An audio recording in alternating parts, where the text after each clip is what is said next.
नमस्कार, मैं हूं तपस्वी आचार्य। समाचार के सत्य के साथ आप देख रहे हैं राष्ट्र प्रथम। हमारी ये विशेष रजूआत समाचार का सच, जो न्यूज़ जो है, जो घटनाएं हैं, वो जैसे न्यूज़पेपर ने आपको दिखाया हुआ है, जो न्यूज़ चैनल ने आपको दिखाया हुआ है, उसके ऊपर हम लोग थोड़ा बहुत एनालिसिस करेंगे और आपको दिखाएंगे समाचार का सच।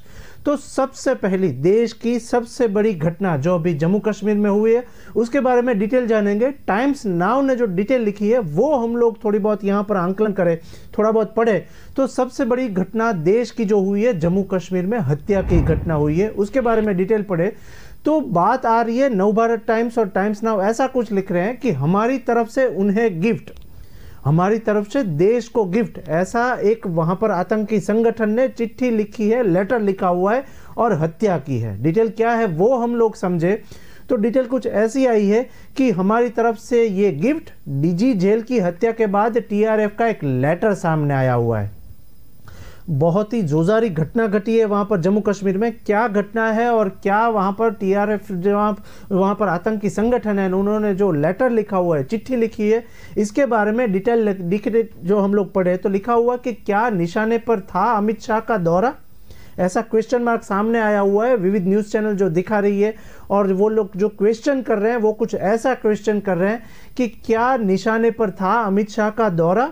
केंद्रीय गृह मंत्री अमित शाह के जम्मू कश्मीर के दौरे के दौरान राज्य के डीजी जेल हेमंत कुमार लोहिया, नाम उनका है, हेमंत कुमार लोहिया की हत्या के बाद पूरे राज्य का महकम में वहां पर सनसनी मची हुई है। डिटेल कुछ ऐसी आई है सामने कि इसी बीच आतंकी संगठन टीआरएफ ने लोहिया की हत्या की जिम्मेदारी ली है और संगठन ने एक प्रेस रिलीज वहां पर जारी करके लिखा हुआ है और बोला हुआ है कि शाह के दौरे से पहले हमारी तरफ से ये गिफ्ट है। ऐसा उन लोगों ने चिट्ठी भी लिखी है और वहां पर लेटर भी उन लोगों ने छोड़ा हुआ है कि ये देश को हमारी गिफ्ट है, ये जो हम लोगों ने हत्या की है वो देश को हमारी तरफ से गिफ्ट है। गौरतलब है कि लोहिया का शव उनके घर पर मिला था और इसी बीच पुलिस को पहले शक उनके फरार नौकर पर आ गया था, लेकिन आतंकी संगठन की जिम्मेदारी लेने के बाद मामला बड़ा हो गया है और अब ये जो चौकन्ने समाचार आए उस पर एक डिटेल वो भी है कि इनका जो नौकर था वही आतंकी संगठन के साथ जुड़ा हुआ है। डिटेल क्या है वो हम लोग समझे, क्योंकि ये समाचार जो है वो अब तक की देश की सबसे बड़ी न्यूज़ मानी जाती है। तो राज्य में डीजी लेवल के किसी अधिकारी को पहली बार आतंकी के निशाने पर बनाया गया है। राज्य में डीजी लेवल के किसी अधिकारी को वहां पर आतंकी निशाने पर सबसे बड़े पहली बार बनाया गया है। और गौरतलब है कि अमित शाह 3 दिन के दौरे पर सोमवार को केंद्र शासित प्रदेश पहुंचे हैं, तो वहीं पर मंगलवार की मीन्स आज राजौरी और बुधवार को बारामूला में उनकी 2 दिन की वहां पर रैलियां है, वो विविध संगठनों के साथ मिलने वाले हैं, वहां पर विविध नेता से डिस्कशन करने वाले हैं। तो इसी तरफ ये हत्या का मामला सामने आया है। इसके चलते पूरे क्षेत्र की सुरक्षा व्यवस्था की तैनात कर दी गई थी और इसी के साथ वहां पर जो हत्या हुई है जम्मू कश्मीर में, वहां पर पुलिस महानिदेशक हेमंत लोहिया की जो हत्या हुई है उसमें गला रेत कर वहां पर हत्या की गई है। इस मामले की जिम्मेदारी जो ली है, वो इस मामले की जिसने जिम्मेदारी ली है वो लिख रहा है कि पीपल्स एंटी फास्टिक फ्रंट PAFF, उनका जो आतंकी निशाना है जिसने आतंक मचाया हुआ है उनका नाम है PAFF। जिम्मेदारी ली है उन्होंने पीपल्स एंटी फ्रंट ऐसा डिटेल दिया है और जो कि पाकिस्तानी आतंकवादी समूह के साथ ये लोग जुड़े हुए हैं और जैश ए मोहम्मद के साथ ये सभी लोग जुड़े हुए हैं, ऐसा वहां पर डिटेल भी सामने आया हुआ है। People's anti fascist front PAFF Pakistan based आतंकी संगठन जैश ए मोहम्मद का एक ही बदला हुआ है। और डिटेल कुछ ऐसी है, वहां पर कश्मीर से आर्टिकल 370 हटाने के बाद से वहां पर PAFF का नाम जो है वो सामने आने लग गया था और आतंकी समूह अंसार गजवाए उल हिंद के मारे गए कमांडेंट की उसकी जो डिटेल सामने है तो वो जाकिर मूसा से प्रेरित है। ऐसी डिटेल सामने आई है कि वो जो प्रेरित है वो जाकिर मूसा से प्रेरित है और जो वैश्विक आतंकी समूह अल कायदा के लिए वफादार माना जाता है। तो ये जो जिम्मेदारी ली है, ये जो बड़ी हत्या हुई है उसकी जिम्मेदार जो है वो अल कायदा से जुड़े हुए हैं, पाकिस्तान कनेक्शन के साथ जुड़े हुए हैं। ऐसी कुछ डिटेल सामने आई है। ये देश की अब तक की सबसे बड़ी हत्या मानी जाते हैं, तो इसके ऊपर भी हम लोग नजर रखेंगे। और बाकी बात करते हैं दूसरे स्टेट की तरफ। हरियाणा में भी एक सबसे बड़ी बात जो बती है, वहां पर उसके तरफ चले हम लोग, तो हरियाणा में भी एक जो है वो हालचाल पूछा और आंख में मिर्ची जोक कर लूट लिए 15 लाख रुपीस। ये जो बात सामने आई है वो हरियाणा की बात सामने आई है। वहीं पर पंजाब केसरी की न्यूज डिटेल हम लोग समझे तो उन्होंने कुछ ऐसा लिखा कि हालचाल पूछा और आंख में मिर्ची जोक कर लूट लिए 15 लाख रुपीस और विरोध करने पर चाकू से हमला भी किया। ऐसी डिटेल सामने आई है हरियाणा स्टेट से। अभी देश में काफ़ी सारी ऐसी घटनाएं हो रही है, क्यों हो रही है और प्रशासक क्या कार्य कर रहा है, उसके बारे में जो न्यूज़पेपर लिख रहे हैं उसकी डिटेल हम लोग समझे तो वहां पर पंजाब केसरी ऐसा कुछ लिख रहे हैं कि हरियाणा के पंचकुला में नकाबपोश बदमाशों ने एक कलेक्शन एजेंट की आंख में मिर्ची जोक कर 15 लाख रुपीस वहां पर लूट लिया और अभी की ये वारदात हुई है। और यह वारदात सोमवार दोपहर पंचकुला और वहां पर आज भी ऐसी वारदात सेम हुई है। सेक्टर 16 में वहां पर बुढ़नकुंड गांव के पास ये वारदात हुई है और उसी समय कलेक्शन एजेंट जो है वो दुकान से 80,000 रुपीस लेके वसूली करके बाहर निकल आया था और वहीं पर सूचना मिलने पर मौके पर पहुंची पुलिस तो वहां पर बदमाशों की धरपकड़ के लिए पूरे शहर में नाकाबंदी की है। लेकिन इस तरह की घटनाएं आए दिन होती रहती है और डिटेल कुछ ऐसी है कि इसके बाद एजेंट जैसे ही आगे बढ़ा कि एक बदमाश ने उसकी आंख में मिर्ची जोक दी और उसके बाद बदमाशों ने पूरा उनके जो हाथ में जो थैला था, उनके हाथ में जो बैग था वो लूट लिया और 15 लाख रुपीस लूट कर भाग गए। दूसरे बदमाश ने उसके ऊपर चाकू से हमला भी किया हुआ है और बैग लेकर वहां पर से फरार हो गए। डिटेल कुछ ऐसी सामने आई है कि पुलिस के मुताबिक नया गांव के रहने वाले कलेक्शन एजेंट लक्ष्मी नारायण, जो नाम था उसका लक्ष्मी नारायण है, और शिकायत उन्होंने की है। लेकिन अब देखना यह रहेगा कि पुलिस उसके ऊपर क्या कार्यवाही कर रही है।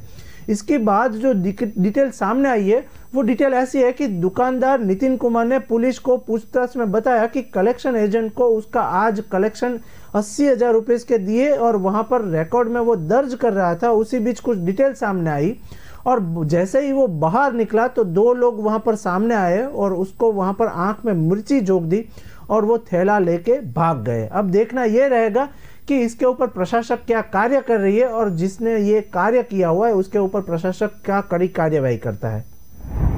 अब एक तीसरे न्यूज की तरफ चले, हम लोग महाराष्ट्र की ओर चले। महाराष्ट्र में नई दुनिया जो है वो न्यूज़पेपर कुछ ऐसा लिख रहा है कि अमित शाह के ऑफिस के बाहर 3 घंटे एक नेता वहां पर खड़े रहे लेकिन अमित शाह ने जवाब नहीं दिया, अमित शाह मिले भी नहीं। डिटेल क्या है वो समझे, क्योंकि महाराष्ट्र में भी अभी इलेक्शन का माहौल चल रहा है। वहीं पर अमित शाह काफी टाइम दौरे पर भी गए हुए हैं, लेकिन वहां पर एक जो एक्स नेता, बीजेपी के एक्स नेता है, वो मिलने की ट्राई कर रहे थे अमित शाह को। क्या है, नई दुनिया न्यूज़पेपर कुछ लिख रहा है, उसके ऊपर हम लोग जाए और ये न्यूज़ पढ़ने का ट्राई करें तो डिटेल कुछ ऐसी है कि अमित शाह के ऑफिस के बाहर 3 घंटे बैठे रहे एकनाथ खड़से। उनका नाम जो है वो एक्स बीजेपी के वहां पर नेता है एकनाथ खड़से, लेकिन वो नहीं मिले अमित शाह को। डिटेल कुछ क्या है वो समझे तो वो एकनाथ खड़से जो है वो नहीं मिले वहां पर अमित शाह के बाद और उनको चाहते थे वापस ही बीजेपी में वो वापस आना चाहते हैं, लेकिन अमित शाह उनसे मिलने के लिए ना बोल दिया, अमित शाह उनसे नहीं मिले। कभी महाराष्ट्र भाजपा के सीनियर नेता रहे ये एकनाथ और अब एनसीपी में शामिल एकनाथ खड़से घर वापसी की कोशिश कर रहे हैं, मीन्स के बीजेपी में वापस आने की कोशिश कर रहे हैं।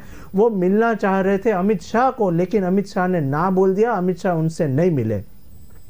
3 घंटे अमित शाह की ऑफिस के बाहर वो खड़े रहे, लेकिन अमित शाह ने उनको अंदर नहीं बुलाया और मिले भी नहीं।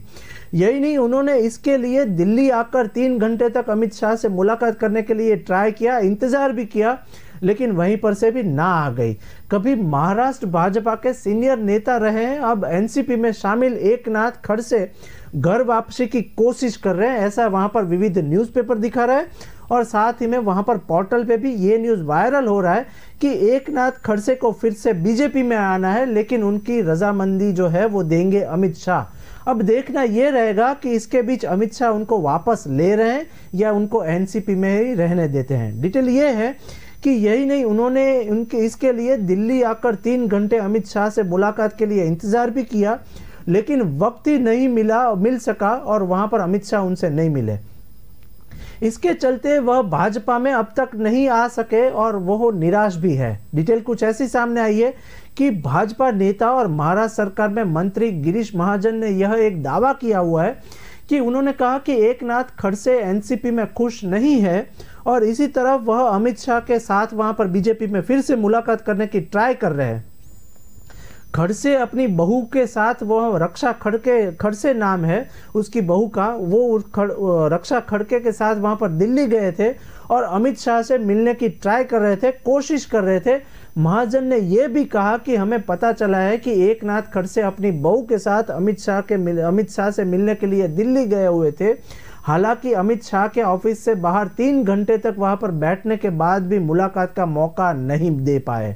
डिटेल वो सामने आई है कि यह बात मुझसे किसी नहीं लेकिन बल्कि रक्षा खड़से ने ही वहां पर बताई कि हम लोग वहां पर मिलने के लिए गए थे। और मंत्री ने कहा कि यदि 3 घंटे तक इंतजार कराने के बाद भी अमित शाह ने एकनाथ खड़से से मुलाकात नहीं की तो यह बात का संकेत है कि भाजपा उन्हें वापस नहीं लेना चाह रहा है। उन्होंने कहा कि खड़से कई महीनों से उन्हें वहां पर और देवेंद्र फडणवीस को भी वहां पर भाजपा में वापस मिलने के संकेत दे रहे थे, लेकिन अमित शाह मिल रहे हैं या अभी आगे नहीं मिल रहे हैं वो अब देखना तय करेगा। वहीं पर आगे चलते हैं दूसरे न्यूज की तरफ, दूसरे स्टेट की तरफ नजर करें तो एक बिहार की भी ऐसी वहां पर सियासी मसला चल रहा है। वहां पर बिहार में भी इलेक्शन का माहौल चल रहा है। वहां पर पंजाब केसरी ने कुछ डिटेल दी है बिहार के बारे में, बिहार और महाराष्ट्र के बारे में। क्या है ये डिटेल वो हम लोग समझे तो वहीं और बिहार और महाराष्ट्र के रोमांचक उपचुनाव वहां पर चल रहे हैं और उपचुनाव आने वाले हैं, उसी बीच जो माहौल चल रहा है वो देखे तो वहां पर पंजाब केसरी कुछ ऐसा लिख रहा है कि जहां पुराने साथियों से भिड़ेगी भाजपा और शिंदे सेना। डिटेल कुछ ऐसी सामने आई है कि अनंत सिंह को वहां पर AK-47 मामले से सजा होने के बाद उनकी विधानसभा सदस्यता रद्द की गई थी और डिटेल कुछ ऐसी सामने आई है। और पंजाब केसरी न्यूज पोर्टल में ऐसा कुछ लिख रहे हैं कि मोकामा सीट अब खाली है और उपचुनाव में आरजेडी अनंत सिंह के किसी करीबी को यहां से उम्मीदवार बना सकती है। डिटेल कुछ ऐसी सामने आई है कि बिहार में उपचुनाव 3 नवंबर को होने वाले हैं, मीन्स आज चुनाव होने वाले हैं। और डिटेल कुछ ऐसी आई है कि दोनों सीटों पर होने वाले मुकाबला बेहद दिलचस्प हो गया है और इसकी वजह से जदयू, राजद और कांग्रेस का एक साथ आना वहां पर तय हो चुका है। वहां पर डिटेल कुछ दूसरे न्यूज़पेपर ऐसा लिख रहे हैं कि दरअसल मुख्यमंत्री नीतीश कुमार की जेडीयू से भाजपा से नाता तोड़ चुकी है। और वहीं पर डिटेल कुछ ऐसी दूसरी है कि नीतीश पहले ही विपक्ष दलों के एक साथ आकर वहां पर 2014 में भगवा पार्टी को मात देने की कोशिश कर चुके हैं। वहां पर ऐसी डिटेल दूसरी लिखी है कि ऐसी ही स्थिति में मुंबई अंधेरी स्थित वहां पर सीट भी नहीं है। इसी बीच शिवसेना के ठाकरे गुट का मुकाबला बीजेपी और उसके सहयोगी से होने वाला है। और ध्यान रहे कि शिवसेना से बगावत के बाद महाराष्ट्र में भाजपा के समर्थन एकनाथ शिंदे के नेतृत्व में सरकार बनी है और फिलहाल ठाकरे और शिंदे गुट जो है वो बीच की वहां पर पार्टी के चुनाव चिन्ह को लेकर लड़ाई भी शुरू है। अब सूत्रों का कहना है कि तीर और धनुष का निशाना ठाकरे की सेना को मिल सकता है या नहीं मिल सकता है, उसके ऊपर भी हम लोग लगातार नजर रखेंगे।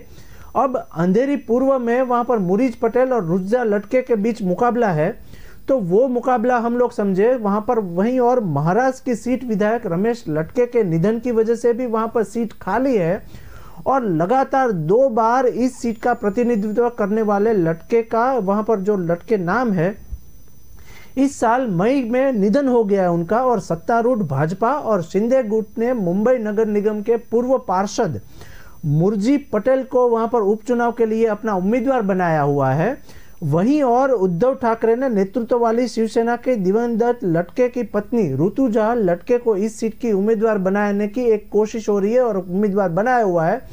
इसी बीच उन्होंने ट्वीट किया है कि मुरली पटेल को स्थानीय लोगों का काफी समर्थन है और मालूम हो रहा है कि इसी बीच वहां पर गोपालगंज खबर विधानसभा की सीट भाजपा का गढ़ है। वो भाजपा में वहां पर डिटेल क्या सामने आई है, वहां पर वो नई दुनिया कुछ डिटेल ऐसी दे रहे कि बात अगर गोपालगंज सदर विधानसभा सीट की करे तो यहां भी उपचुनाव को बेहद रोचक माना जाता है। इसी बीच पूर्व मंत्री और बीजेपी नेता सुभाष सिंह के निधन के बाद यह सीट भी खाली है। डिटेल कुछ ऐसी है कि सुभाष सिंह यहाँ पर लगातार 4 बार बीजेपी की सीट पर चुनाव जीत चुके हैं और इस सीट को बीजेपी का गढ़ माना जाता है। अब देखना यह रहेगा कि ये उपचुनाव में बीजेपी जीत रही है या फिर कुछ और तड़जोड़ की नीति अपना रही है। अब एक सबसे बड़े स्टेट की ओर रुख करें और वहां के न्यूज को पढ़े तो गुजरात की बात करने हैं। गुजरात में अभी त्योहार का माहौल चल रहा है, गुजरात में अभी नवरात्रा चल रहा है। उसी बीच संदेश न्यूज़पेपर है, वो कुछ डिटेल ऐसी लिख रही है कि संदेश न्यूज़पेपर ने ऐसा लिखा कि गुजरात में नवरात्रा के माहौल बिगाड़ने की कोशिश हो रही है और गुजरात में बवाल, ऐसा उन लोगों ने हेडिंग दिया हुआ है। क्या है वो डिटेल, किसने बवाल की है नवरात्रा के चलते हुए, वो डिटेल हम लोग यहाँ पर समझे तो डिटेल कुछ ऐसी है कि इधर जश्न के बीच पथराव और 6 लोग जख्मी हुए हैं। डिटेल क्या है वो समझे तो उधर धार्मिक झंडा लगाने की भीड़े, वहां पर 2 गुट, क्या डिटेल है वहां पर वो पढ़े तो संदेश ऐसा लिख रहा है कि खेड़ा के डीएसपी के मुताबिक मामले के सभी आरोपी की पहचान कर ली गई है और उनके खिलाफ कड़ा एक्शन भी लिया जा रहा है। आपको बताते हैं कि गुजरात में अभी नवरात्रा का माहौल चल रहा है, उसी बीच कुछ संगठन के लोग जो है, मुस्लिम संगठन के लोग हैं, वहां पर नवरात्रा में पंडाल में जाके कहीं पर कई लड़कियों की फोटोग्राफ्स खींच रहे हैं, वीडियो बना रहे हैं और वो वायरल कर रहे हैं। यही वहां पर जो बवाल हुई है वो पढ़े तो गांव में पुलिस बल तैनात कर दिया गया है और जरूरी बंदोबस्त भी किया गया है। लेकिन गुजरात में नवरात्रि के जश्न के दौरान खेड़ा में पथराव भी हुआ है, वो डिटेल यहाँ पर मैं पढ़ूं तो पुलिस के मुताबिक घटना में 6 लोग जख्मी हुए हैं और मंगलवार को यानी कि कल वहां पर डीएसपी ने पत्रकार को बताया कि उथेला गांव में आरिफ और जहीर जो नाम है वो मुस्लिम संगठन और मुस्लिम लोग के नाम है, उसमें आरिफ और जहीर के नाम 2 लोगों की वहां पर अगुवाई में एक गुट ने माहौल बिगाड़ने की कोशिश की थी। वहीं पर वे लोग वहां पर गतिरोध में वहां पर पैदा कर रही थी और बाद में उन्होंने कहा कि पथरावबाजी और जिसमें 6 लोग जख्मी भी हुए हैं। पुलिस ने बताया कि 6 लोग जख्मी हुए, किसी के मरने की आशंका वहां पर नहीं है। इसी बीच खेड़ा के डीएसपी के मुताबिक मामले के सभी आरोपी की वहां पर पहचान कर ली गई है और सभी लोग मुस्लिम संगठन से है और सभी लोग मुस्लिम वहां पर जो है वो मुस्लिम लोग हैं, उनके खिलाफ कड़ा एक्शन भी लिया गया है। इसी बीच गांव में पुलिस बल तैनात कर दिया गया है। इसी बीच एक दूसरी घटना जो घटी है वो बड़ौदा में भी हुई है। क्या वहां पर बड़ौदा में पंडाल में, नवरात्रि के पंडाल में हुआ है वो डिटेल हम लोग समझे तो वहां पर गुजरात समाचार कुछ ऐसा लिख रहा है कि वडोदरा जिले के सावली शहर में भी धार्मिक झंडा लगाने को लेकर 2 गुट आपस में सामने भिड़ गए और पथराव भी किया। इसी बीच बड़ौदा में भी ये मामला हुआ कि इस मामले में 36 लोगों को वहां पर गिरफ्तार कर लिया गया है। सावली थाने के एक अधिकारी ने समाचार एजेंसी पीटीआई को बताया हुआ है कि यह घटना शनिवार और रविवार दोनों दिन वहां पर ऐसा हुआ कि उस समय जब लोग एक समूह में धार्मिक वहां पर पंडाल में आरती कर रहे थे, मंदिर में पूजा अर्चन कर रहे थे, उसी बीच डेरा इलाके में वहां पर बिजली के खंभे पर अपना झंडा के साथ आने के धार्मिक झंडा लगाने की वो कोशिश कर रहे थे और दूसरे समुदाय ने ये लोगों के समक्ष आपत्ति जताई कि यहाँ पर आप झंडा मत लगाइए। इसी बीच पुलिस के उप निरीक्षक वहां पर महिला वहां पर मौजूद थे और दोनों समुदाय ने एक दूसरे पर पथराव शुरू कर दिया और कोई भी घायल नहीं हुआ है, लेकिन मारा मारी का वहां पर मामला सामने आया हुआ है। लेकिन दंगाइयों ने एक वाहन और वहां पर एक दुकान को क्षतिग्रस्त किया हुआ है। अब आए दिन गुजरात में ऐसी धमाल होती रहती है, कुछ मुस्लिम समुदाय द्वारा ये धमाल होती रहती है, तो देखना ये रहेगा कि ये इलेक्शन का माहौल है, इसी बीच ये धमाल होती रहे या कुछ करने की वजह भी है।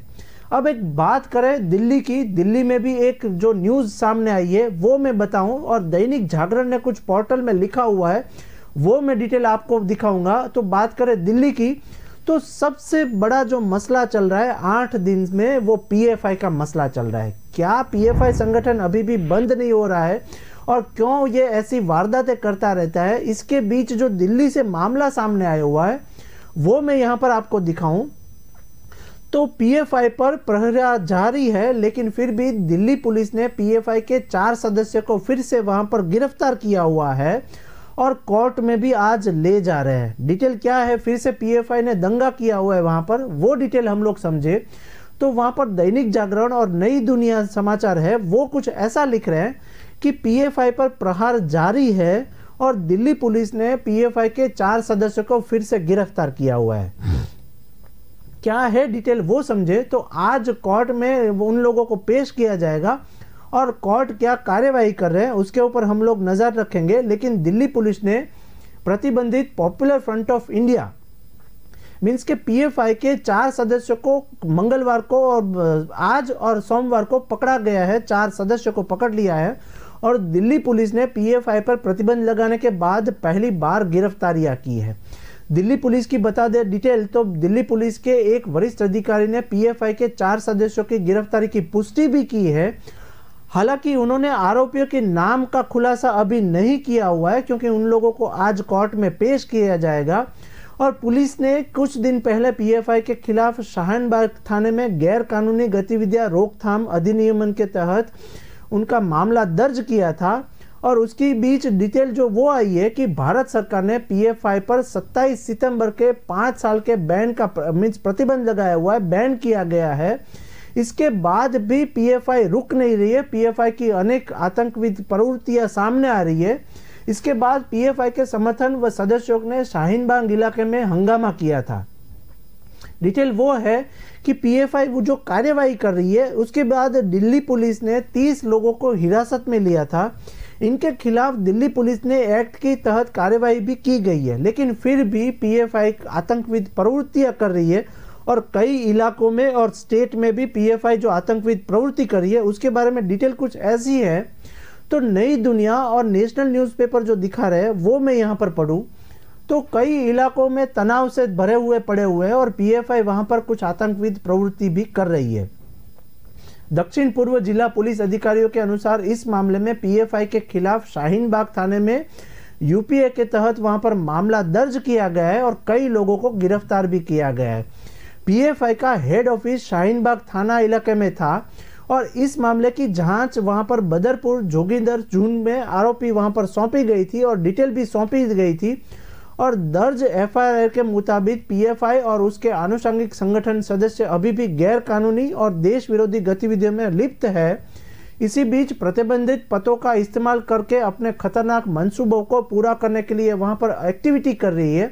और दिल्ली पुलिस के एक अधिकारी ने बताया कि दर्ज इस मामले में 4 आरोपियों को सोमवार को गिरफ्तार कर लिया गया है और आज उनको कोर्ट में पेश कर रही है। अब देखना यह होगा कि पीएफआई के ऊपर क्या कोर्ट कार्यवाही कर रही है और प्रशासक जो है वो क्या कड़े इंतजाम कर रहे हैं। अब एक बात करें राजस्थान की और राजस्थान में क्या हुआ है, वो एक सबसे बड़ी घटना घटी है और देश को चौंकाने वाले समाचार भी मिल रहे हैं। राजस्थान की एक दिल दहलाने वाली एक न्यूज़ सामने आई हुई है और वो दैनिक भास्कर ने खुलासा किया हुआ है। तो दैनिक भास्कर जो लिख रहा है न्यूज़ पोर्टल में वो हम लोग पढ़े क्योंकि अब तक की सबसे बड़ी चौंकाने वाली ये न्यूज़ मानी जाती है। डिटेल कुछ ऐसी है कि उस पर गौर करें तो पड़ोस में ही बनती रही चाइल्ड पॉर्न का सबसे बड़ा मामला सामने आया हुआ है।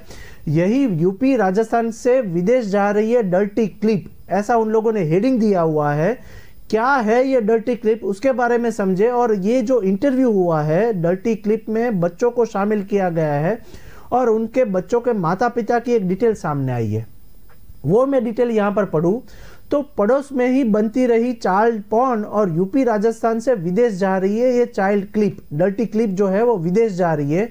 उसी बीच जब मुझे पता चला कि मेरी बच्ची से गलत हरकत करवाई जा रही है, ऐसे माता पिता का एक इंटरव्यू यहाँ पर मैं पढ़ रहा हूँ। तो जब मुझे पता चला कि मेरी बच्ची से गलत हरकत करवाई जा रही है और उसका वीडियो बनाया गया है और इंटरनेट पर दिखाया जा रहा है तो मेरा रोम वहाँ पर बुरा हाल हो गया। और कोई ऐसा कैसे कर सकता है, ऐसा इंटरव्यू में वो उनकी माता बोली, बच्चों की माता वो वहाँ पर बोल रही है। न जाने कितने लोगों ने ये देखा होगा और उसे हटाया गया है या नहीं हटाया गया है वो भी मुझे पता नहीं है। उनकी माता ऐसा बोल रही है और वहाँ पर डिटेल ऐसी कुछ सामने आई है कि मुझे वहाँ पर कुछ पता नहीं है कि ये जो डर्टी क्लिप बनी है मेरी बच्ची के ऊपर, ये डर्टी क्लिप बनी है वो किस लोगों ने बनाई है और कहाँ पर ये वायरल हुई है। डिटेल कुछ ऐसी है कि दूसरी घटना भी ऐसी सामने आई है कि बिटिया 11 साल की हो गई है और अब भी अगर कोई बताता है कि छोटी छोटी बच्चों की ऐसी वीडियो इंटरनेट पर चल रही है, वीडियो में ऐसी छोटी बच्चियां दिख रही है और वो गलत काम कर रही है, तो हम लोग किस तरीके से हम लोग अभी जिएंगे, वो भी एक क्वेश्चन मार्क है। तो इस तरीके की वारदात जो है वो राजस्थान और यूपी बिहार में हो रही है। बच्चों को लेकर डर्टी क्लिप बनाई जाती है और उनको वायरल करने की वारदात सामने आई है। डिटेल कुछ ऐसी है कि बिटिया को तो समझने का मौका ही नहीं मिला है, पर मैं खुद को भी अभी समझा नहीं पा रही हूँ कि ऐसी वारदातें क्यों कर रहे हैं। विश्वास नहीं आ रहा है कि बच्चों को लेके ऐसी वारदातें क्यों हो रही है और ऐसे वीडियो क्यों बनाए जाते हैं, ऐसा इंटरव्यू में कहा गया है। डिटेल कुछ ऐसी सामने आई है कि नाम का जूनियर इंजीनियर चित्रकूट सिंचाई विभाग में ये काम करता था। उसने 40 से ज़्यादा बच्चियों के साथ गलत हरकतें की है और उनका वीडियो भी वायरल हुआ है।